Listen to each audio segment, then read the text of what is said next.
Vous avez aussi pu comprendre que beaucoup de nos frères et nos sœurs pensent qu'Haïti se retrouve sur le continent Alkebulan lui-même. J'ai eu des commentaires comme tu es une blanche noire, que l'Afrique est un pays où vivent des gens sans âme qui ne sont pas des êtres humains.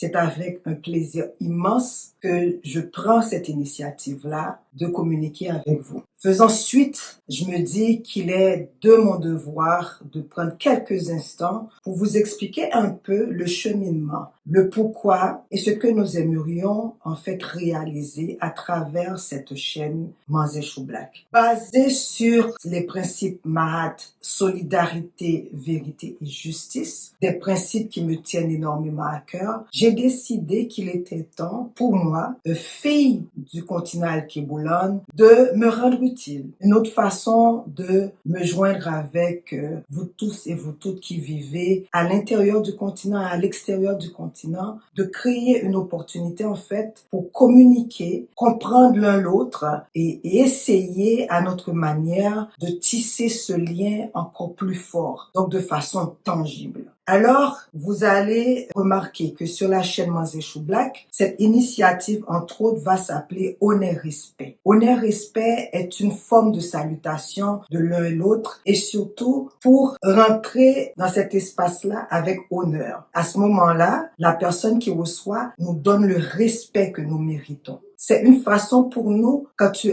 entres dans la maison de quelqu'un, tu dis « j'entre avec honneur » et la personne vous dit « je vous reçois avec respect ». Dans cet acte-là, un acte de communion, de communication et de vérité et de justice parce qu'on accueille l'autre dans la dignité. Honneur, respect va faire le pont entre nos frères et sœurs qui vivent à l'extérieur du continent Alkebulan et de ceux et celles qui vivent sur le continent Alkebulan. Donc on aura et vous aurez cette possibilité, je dis une possibilité parce qu'on crée cet espace, on crée ce moment de me suivre à travers du temps que j'ai eu à passer sur le continent, des personnes extraordinaires que j'ai rencontrées et vice-versa. Ce continent nous permet en fait de nous retrouver parce que le lien qui nous unit, le lien de nombril séparé de la mère, continue de nourrir ses enfants. Et c'est nous qui voulons et qui tenons à ce que ce lien reste aussi fort. Et c'est ce qu'on va essayer de faire à travers les émissions que je nous propose, à travers le Honneur-Respect. Cet espace d'amour, d'accueil, de bienveillance et surtout cet espace de connaissance réelle de l'un l'autre. Et c'est dans cette optique-là que je vais continuer à vous servir. Manzé Chou Black est une personne qui a œuvré, qui continue d'œuvrer dans sa communauté, ici au Canada, mais qui porte en elle, dans ses entrailles, cette énergie, cet amour, cette envie de nous voir tous et toutes nous développer individuellement et collectivement. Donc, pour ce faire, je me suis impliquée dans tout ce qui pouvait aider ma communauté, mes communautés, nos communautés à nous développer à notre manière. On a pu, avec nos échanges, influencer certaines personnes de façon positive, tout comme d'autres personnes et des prédécesseurs m'ont aussi influencé dans ma démarche, dans ce que je suis. Aujourd'hui, je vais vous présenter l'âme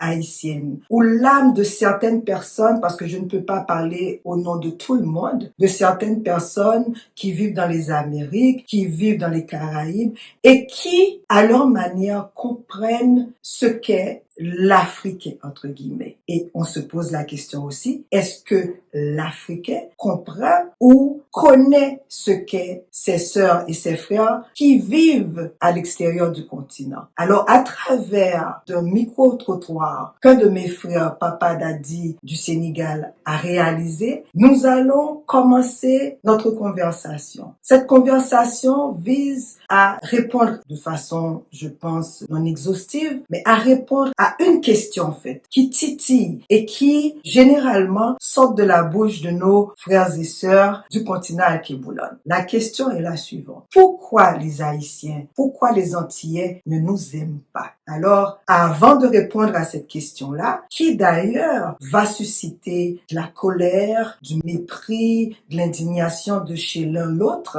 on va maintenant écouter nos frères et notre sœur dans ce micro-trottoir sur leur compréhension, leur connaissance de cette île mythique qu'est Haïti. Et je vais revenir pour justement continuer cette conversation avec vous. Alors, bonne écoute. À tout à l'heure. Bonjour, monsieur.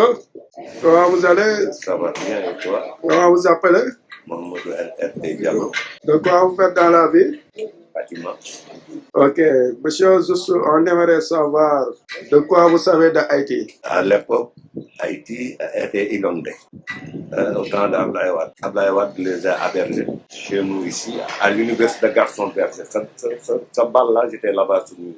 Ok. De quel lien Haïti a avec l'Afrique? C'est une île, il y a des Africains aussi. Ok. Est-ce que les Africains connaissent Haïti? Si, par rapport à l'aide qu'on avait fait à Haïti lorsqu'il a été inondé.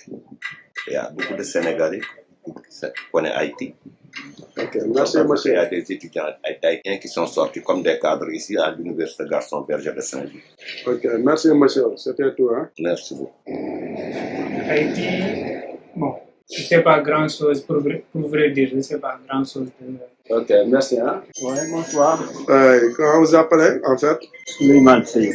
Haïti, bon, c'est entre l'Amérique du Sud et l'Amérique du Nord.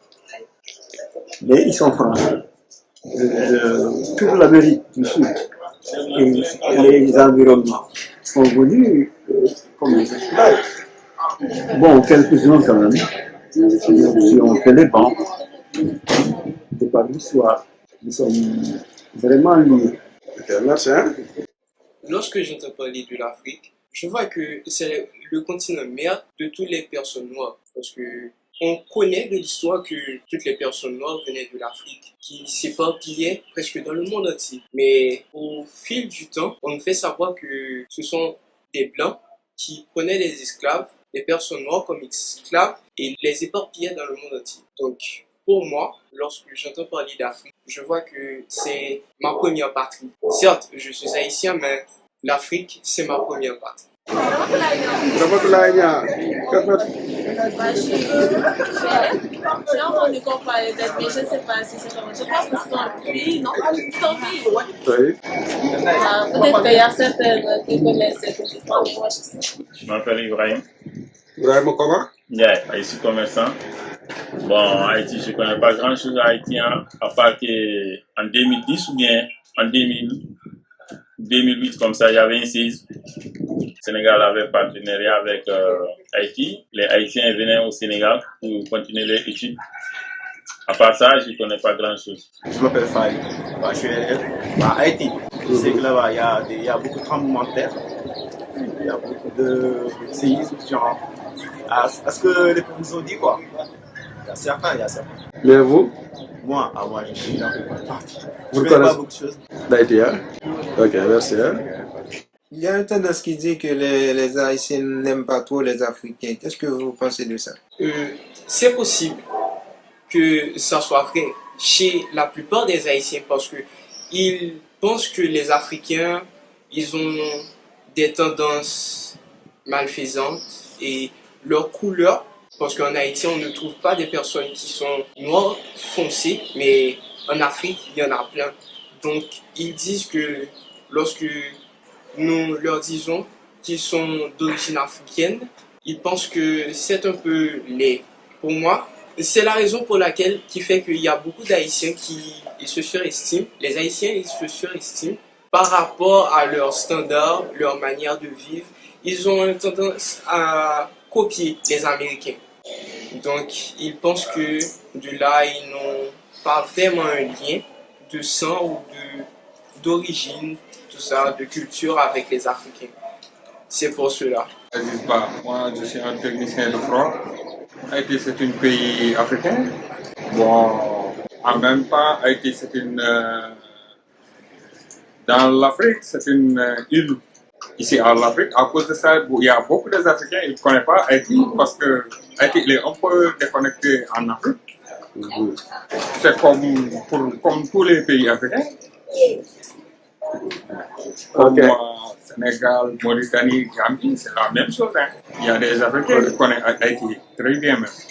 Vous avez aussi pu comprendre que beaucoup de nos frères et nos sœurs pensent qu'Haïti se retrouve sur le continent que Boulogne lui-même. Et moi, la première fois que j'ai entendu ça, ça m'a non seulement plu, mais j'ai compris qu'il y a là un travail à faire, un travail d'échange de communication, de recherche et surtout la divulgation de nos écrits. Parce que va falloir à un certain moment divulguer, rendre accessible l'information, rendre plus simple les écrits de nos prédécesseurs comme Cheikh Anta Diop, Anténor Firmin, plusieurs autres qui ont pu façonner notre façon de penser ou de challenger le statu quo, le discours discriminatoire et raciste qu'on nous a inculqué dans le milieu scolaire. Alors, il faut aussi se dire que, à un moment donné de notre histoire, le colon a si bien fait son travail qu'il nous a inculqué ce complexe d'infériorité où l'haïtien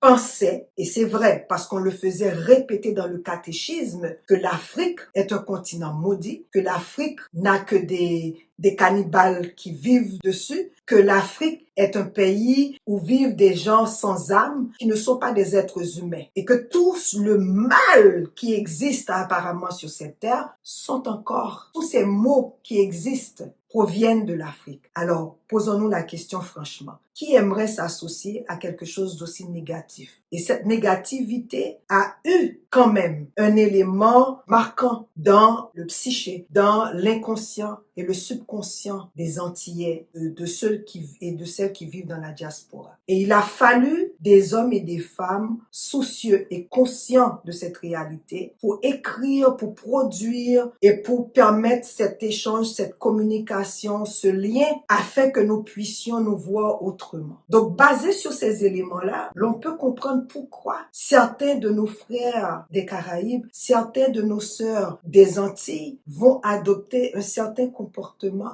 contre l'Africain, mais également une incompréhension de l'Africain, de nous-mêmes qui vivons à l'extérieur du continent. Parce que moi, de par mon expérience, je me suis sentie à un moment donné rejetée par mes frères et mes sœurs africains parce qu'ils n'ont pas compris pourquoi cette femme-là est aussi intéressée à ce qui se passe sur le continent. Pourquoi j'étais curieuse de manger tout ce que je pouvais manger en termes de culture, en termes de spiritualité, en termes de compréhension même de l'âme de mes frères et sœurs qui vivent sur le continent. Et par moments, avec leurs réactions, il faut se le dire, hein, j'ai eu des commentaires comme « tu es une blanche noire ». Ça a été très dur d'accepter ce commentaire. On a pu remarquer que certains d'entre nous connaissent déjà Haïti à travers les catastrophes, à travers les difficultés, mais aussi à travers des échanges humains,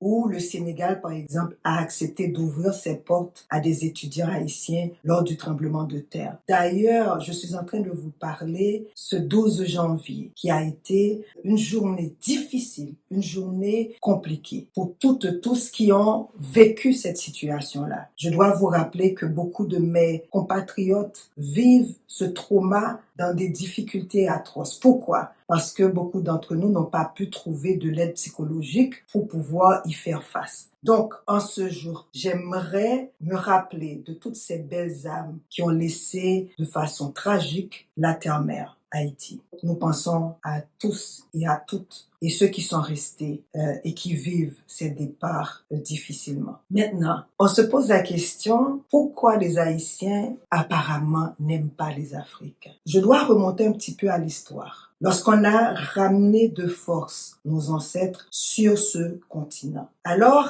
nos ancêtres qui se sont battus bec et ongle pour cette liberté-là ont eu la force de vivre et ont travaillé leur capacité d'être humains supérieurs. Je dis supérieurs dans la limite que ces gens ont vécu le pire sur le continent. Et malgré tout, ces femmes et ces hommes vaillants ont gardé l'esprit et tout ce qu'ils avaient du continent Al-Kiboulon avec eux. Donc on parle de la résilience, on parle de la détermination, on parle de projets communs, on parle de connaissance de soi et on parle de sa spiritualité. Et ces gens qui ont pu garder tout ça ont pu faire et poser le geste ultime qui est de nous libérer pour que je puisse aujourd'hui m'asseoir devant une caméra et essayer de faire le pont avec ceux qui, de cette descendance, avec ceux qui sont restés là-bas. Alors, ce peuple, après que la révolution a eu lieu, c'est un fait, mais lorsqu'ils ont décidé à travers les lâches et les traîtres de la nation assassiner le père fondateur de cet empire d'Haïti, parce que on a créé un empire, on n'avait pas créé une république au départ, c'était empire. Donc l'empire créé par Jean-Jacques Dessalines et de ses frères et sœurs, eh bien une fois assassinés, ils ont ouvert la porte à l'impensable, qui est de confier l'éducation au père colon. Est-ce que ça a fait ce que ça a fait? Donc ça veut dire que ils ont travaillé d'arrache-pied pour essayer de sortir l'Afrique, le continent Al-Kiboulon, du cœur et des entrailles de ces hommes et femmes descendants de ces braves guerriers et guerrières. Alors, ce qu'ils ont fait, c'était premièrement, et ça a été partout sur le continent d'Amérique, c'était d'abord de nous faire comprendre que l'Afrique, c'est quasiment l'enfer. C'est des gens qui n'ont pas d'âme, c'est des gens qui tuent, qui mangent délibérément, c'est des gens qui sautent d'arbre en arbre, c'est des gens qui n'ont rien d'humain. Et donc, non seulement on nous faisait répéter ça dans le catéchisme, mais on nous battait, on nous punissait pour reprendre cette pensée débilitante afin que nous puissions oublier totalement l'Afrique. C'était bien compté, mais mal calculé, comme nous disons généralement. Alors, ils ont quasiment banni le père fondateur dans l'histoire, donc on ne citait plus Jean-Jacques Dessalines, parce qu'il fallait absolument que ces hommes et ces femmes dits nègres n'arrivent plus à avoir de repères. Donc ils ont tout fait. Vous pouvez imaginer les scènes, les exactions et tout ça contre ce peuple pour oublier, pour sortir l'Afrique de cette tête-là. Mais on a tenu bon. Malgré, on peut le dire parce que c'est une vérité, malgré pour certaines personnes, elles ont intégré cette haine de soi, cette haine envers l'Afrique, mais on a pu et on a su nous diriger vers cette lumière-là pour nous dire que non,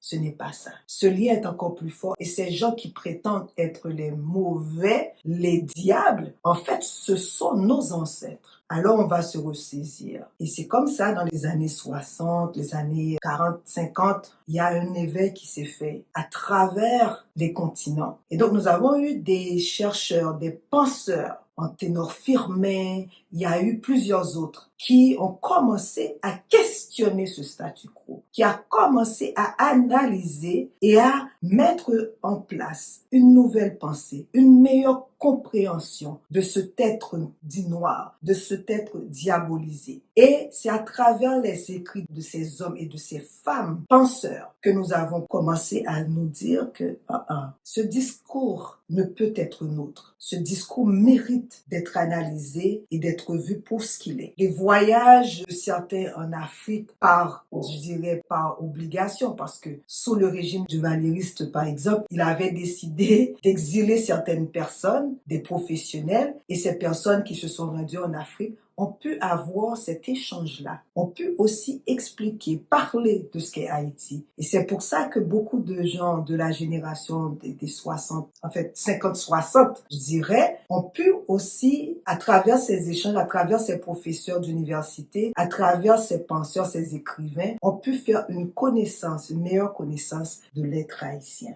Et c'est ainsi que, à partir de ces écrits, de ces colloques, de ces discussions, l'Afrique a commencé à rejoindre plus ou moins ses enfants de l'extérieur. Et ces enfants de l'extérieur ont su développer cette curiosité pour connaître la mer. La mer, celle qui a donné vie, celle qui a façonné cette belle planète avec ses cultures, ses connaissances scientifiques et surtout spirituelles. Donc, il y a encore certaines personnes qui restent ignorantes. On comprend pourquoi, parce qu'Haïti vit aussi ce drame d'analphabétisme et c'est malheureusement la même situation sur le continent Alkéboula. Donc, il y a lieu de nous connaître, il y a lieu de discuter, de nous ouvrir l'un l'autre pour pouvoir comprendre et mieux accueillir l'autre dans sa complexité, dans son incompréhension, dans son ignorance. Et moi, je vais vous dire une chose. Tous les Haïtiens ne détestent pas tous les Africains. Et tous les Africains ne sont pas ignorants de ce qu'est Haïti et de son peuple. Alors, on va continuer cette conversation à travers différents thèmes que nous allons explorer ensemble.